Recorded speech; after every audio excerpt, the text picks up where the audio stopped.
Hello दोस्तों, नमस्कार। क्या हाल है? आइए जानते हैं आज की यूपी की 25 अति महत्वपूर्ण खबरों को सिर्फ 10 मिनट में, जो सीधे आपके काम की और आपके जानने लायक होने वाली है। तो चलिए बिना देर किए खबरों की इस जबरदस्त बुलेटिन में आगे बढ़ते हैं।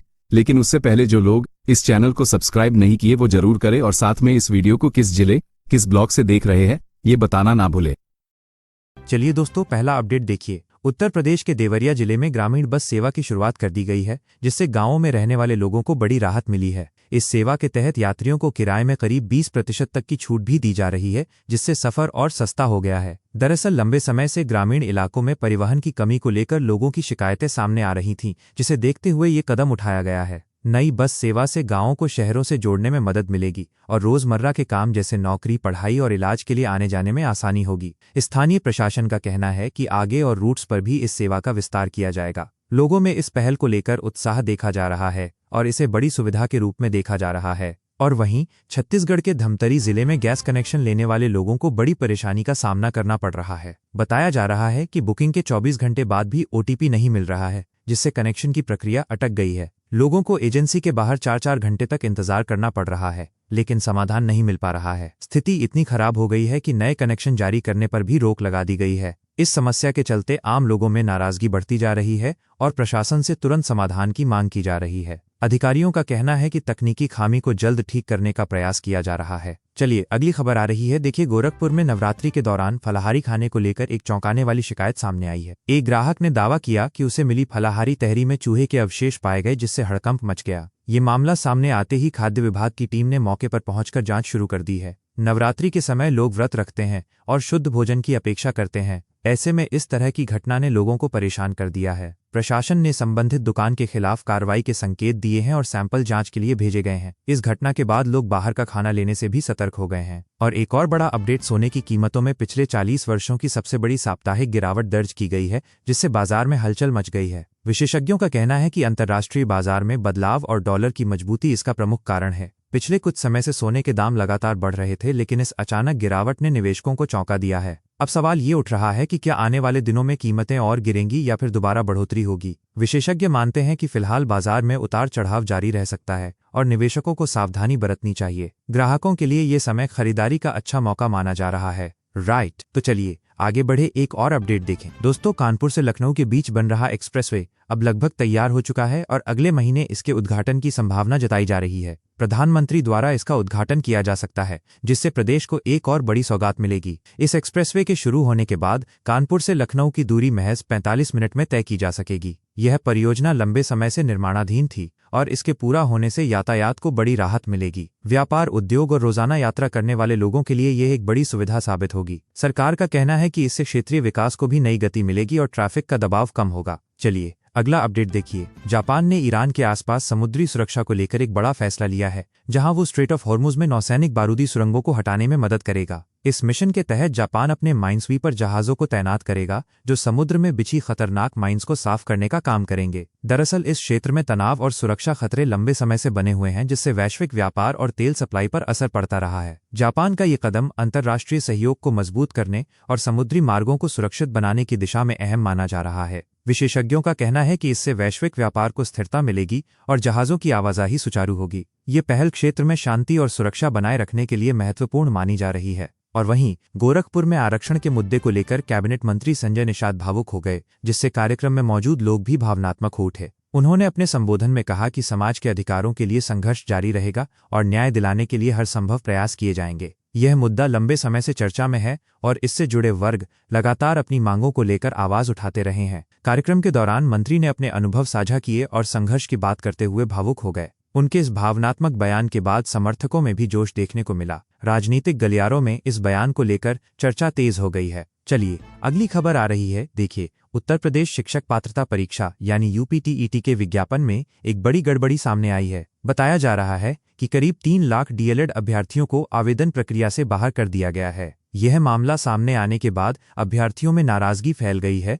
और उन्होंने नियमों पर सवाल उठाए हैं। एनसीटीई के नियमों के अनुसार इन अभ्यर्थियों को पात्र होना चाहिए, लेकिन विज्ञापन में उन्हें शामिल नहीं किया गया। अब अभ्यर्थी सुधार की मांग कर रहे हैं और इसको लेकर विरोध भी तेज हो गया है। संभावना जताई जा रही है कि इस मामले में जल्द संशोधन किया जा सकता है। और एक और बड़ा अपडेट, सोशल मीडिया पर एक प्रीमियम ऑटो सेवा का वीडियो तेजी से वायरल हो रहा है, जिसे देखकर लोग हैरान रह गए हैं। वीडियो में ऑटो के अंदर लग्जरी सुविधाएं दिखाई गई हैं, जैसे आरामदायक सीट और खास सजावट। आमतौर पर ऑटो को साधारण यातायात साधन माना जाता है, लेकिन इस वीडियो ने लोगों की सोच बदल दी है। यूजर्स इस वीडियो पर अलग अलग प्रतिक्रियाएं दे रहे हैं और इसे अनोखा इनोवेशन बता रहे हैं। कुछ लोग इसे शानदार पहल मान रहे हैं तो कुछ इसे सिर्फ दिखावा भी बता रहे हैं। कुल मिलाकर ये वीडियो इंटरनेट पर चर्चा का विषय बन गया है। राइट, तो चलिए आगे बढ़े, एक और अपडेट देखें। दोस्तों, बिहार के पटना में 3 बैंकों में 3 महीनों के भीतर 300 से अधिक संदिग्ध खाते खोले जाने का मामला सामने आया है। इस मामले में बैंक मैनेजर की भूमिका पर सवाल उठ रहे हैं और जांच शुरू कर दी गई है। बताया जा रहा है कि इन खातों के जरिए संदिग्ध लेन देन किए गए,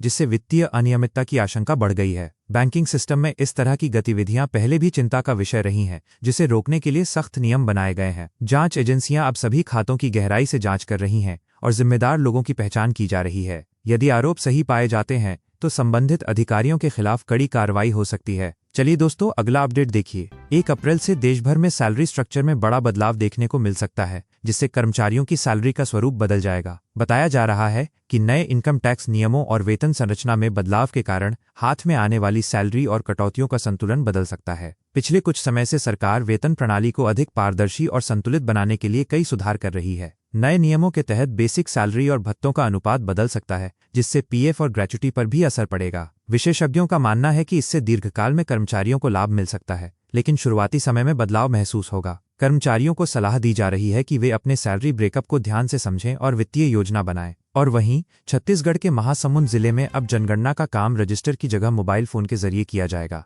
इस नई व्यवस्था के तहत डिजिटल तरीके से डेटा कलेक्शन होगा, जिससे प्रक्रिया तेज और सटीक बनने की उम्मीद है। ये बदलाव देश में डिजिटल सिस्टम को बढ़ावा देने के प्रयासों के तहत किया जा रहा है। इसके साथ ही जिले के करीब 188 गांवों में घरों की नंबरिंग का काम भी शुरू कर दिया गया है। अधिकारियों का कहना है कि इससे जनगणना के आंकड़ों की गुणवत्ता बेहतर होगी और समय की बचत होगी। लोगों को भी इस प्रक्रिया में सहयोग करने के लिए जागरूक किया जा रहा है। चलिए अगली खबर आ रही है। देखिए, गुजरात के मुंद्रा पोर्ट पर एक मालवाहक जहाज संतुलन खो बैठा, जिससे वहां अफरा तफरी मच गई। बताया जा रहा है कि जहाज का बैलेंस बिगड़ने के कारण उसमें रखे सामान के खिसकने की स्थिति बन गई थी। मुंद्रा पोर्ट देश के सबसे व्यस्त बंदरगाहों में से एक है, जहां रोजाना भारी मात्रा में माल का आवागमन होता है। घटना के तुरंत बाद पोर्ट प्रशासन और सुरक्षा टीम मौके पर पहुंच गई और स्थिति को नियंत्रण में लिया गया। हालांकि इस घटना में किसी के हताहत होने की खबर नहीं है, जो राहत की बात है। अब तकनीकी जांच के जरिए ये पता लगाया जा रहा है कि जहाज का संतुलन कैसे बिगड़ा। और एक और बड़ा अपडेट, उत्तर प्रदेश में योगी कैबिनेट के विस्तार को लेकर सियासी हलचल तेज हो गई है। खासकर पश्चिमी यूपी के नेताओं को लेकर चर्चा बढ़ गई है। बताया जा रहा है कि कई नए चेहरों को मंत्रिमंडल में शामिल किया जा सकता है, जबकि कुछ मौजूदा मंत्रियों के पद कम किए जा सकते हैं। राजनीतिक समीकरणों को साधने के लिए यह बदलाव अहम माना जा रहा है, खासकर आगामी चुनावों को देखते हुए। पश्चिमी यूपी लंबे समय से राजनीतिक दृष्टि से महत्वपूर्ण क्षेत्र रहा है, जहां संतुलन बनाना जरूरी माना जाता है। सूत्रों के अनुसार जल्द ही कैबिनेट में फेरबदल की घोषणा हो सकती है। इस खबर के बाद राजनीतिक गलियारों में चर्चाओं का दौर तेज हो गया है। राइट, तो चलिए आगे बढ़े, एक और अपडेट देखें। दोस्तों, पश्चिम बंगाल की राजनीति में एक नया मोड़ सामने आया है, जहां विधायक हुमायूं कबीर के बयान ने सियासी तनाव बढ़ा दिया है। बताया जा रहा है कि बाबरी मस्जिद जैसे मुद्दों और ओवैसी के साथ गठबंधन की बातों ने माहौल को गरमा दिया है। ये घटनाक्रम ऐसे समय में सामने आया है जब राज्य में चुनावी माहौल धीरे धीरे बन रहा है। ममता बनर्जी के लिए यह स्थिति चुनौतीपूर्ण मानी जा रही है, क्योंकि विपक्ष इसे बड़ा मुद्दा बना सकता है। राजनीतिक विश्लेषकों का कहना है कि इससे चुनावी रणनीतियों पर असर पड़ सकता है। आने वाले दिनों में इस मुद्दे पर और बयानबाजी और सियासी गतिविधियां बढ़ने की संभावना है। चलिए दोस्तों, अगला अपडेट देखिए। भारतीय रेलवे ने दिव्यांग और बेरोजगार लोगों के लिए कमाई का एक नया अवसर शुरू किया है, जिससे वे आत्मनिर्भर बन सकेंगे। इस योजना के तहत स्टेशन और ट्रेनों में कुछ सेवाओं के संचालन का मौका दिया जाएगा, जिससे आय का स्रोत बनेगा। रेलवे पहले भी रोजगार के छोटे छोटे अवसर उपलब्ध कराता रहा है, लेकिन अब इसे खास तौर पर दिव्यांग लोगों के लिए बढ़ाया जा रहा है। इस पहल का उद्देश्य ऐसे लोगों को मुख्य धारा से जोड़ना और उन्हें आर्थिक रूप से मजबूत बनाना है। अधिकारियों का कहना है कि इससे बड़ी संख्या में लोगों को फायदा मिलेगा। यह कदम सामाजिक समावेशन की दिशा में एक महत्वपूर्ण प्रयास माना जा रहा है। और वहीं सोने की कीमतों के इतिहास में एक दिलचस्प दौर सामने आया है, जब इसकी कीमत $35 से बढ़कर $850 तक पहुंच गई थी। लेकिन इसके बाद कीमतों में तेज गिरावट भी देखने को मिली, जिसने निवेशकों को बड़ा झटका दिया था। 1970 के दशक में वैश्विक आर्थिक परिस्थितियों और मुद्रास्फीति के कारण सोने की कीमतों में भारी उछाल आया था। बाद में बाजार के संतुलन और नीतिगत बदलावों के चलते इसमें गिरावट दर्ज की गई। यह इतिहास आज के निवेशकों के लिए भी एक सीख माना जाता है कि बाजार में उतार बढ़ाव हमेशा बने रहते हैं। विशेषज्ञ सलाह देते हैं कि निवेश करते समय दीर्घकालीन रणनीति अपनाना जरूरी है। चलिए अगली खबर आ रही है, देखिए।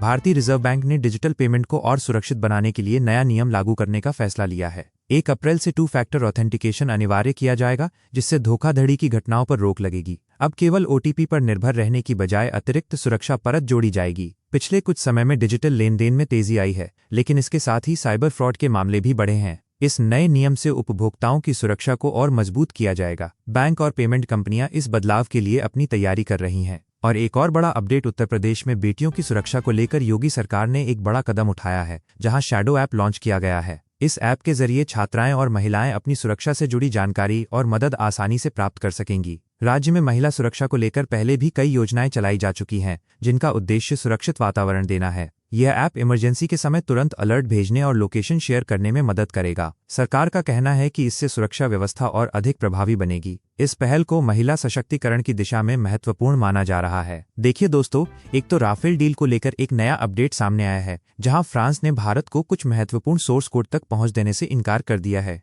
इनमें AES से रडार, स्पेक्ट्रा और अन्य कोर सिस्टम शामिल बताए जा रहे हैं। यह मुद्दा रक्षा तकनीक और आत्मनिर्भरता के लिहाज से काफी अहम माना जा रहा है। भारत लंबे समय से रक्षा क्षेत्र में स्वदेशीकरण को बढ़ावा देने की दिशा में काम कर रहा है। विशेषज्ञों का मानना है कि इस फैसले से तकनीकी सहयोग पर असर पड़ सकता है। हालांकि दोनों देशों के बीच रणनीतिक साझेदारी अभी भी मजबूत बनी हुई है। राइट, तो चलिए आगे बढ़े, एक और अपडेट देखें। दोस्तों, हिमाचल प्रदेश हाईकोर्ट ने SC/ST एक्ट से जुड़े एक महत्वपूर्ण मामले में बड़ा फैसला सुनाया है। कोर्ट ने कहा है कि आरोप तय करने के आदेश के खिलाफ अपील इस कानून के तहत स्वीकार नहीं की जा सकती। यह निर्णय न्यायिक प्रक्रिया को स्पष्ट करने के लिहाज से महत्वपूर्ण माना जा रहा है। इस तरह के मामलों में पहले अलग अलग व्याख्याएं सामने आती रही हैं, जिससे भ्रम की स्थिति बनती थी। कोर्ट के इस फैसले से कानूनी प्रक्रिया को सरल और स्पष्ट बनाने में मदद मिलेगी। कानून विशेषज्ञों के अनुसार यह निर्णय भविष्य के मामलों में एक मार्गदर्शक की तरह काम करेगा। क्या आप चाहते हैं कि मैं इस टेक्स्ट के आधार पर कोई डिजिटल न्यूज स्क्रिप्ट या वॉइस ओवर के लिए खास फॉर्मेट तैयार करूं?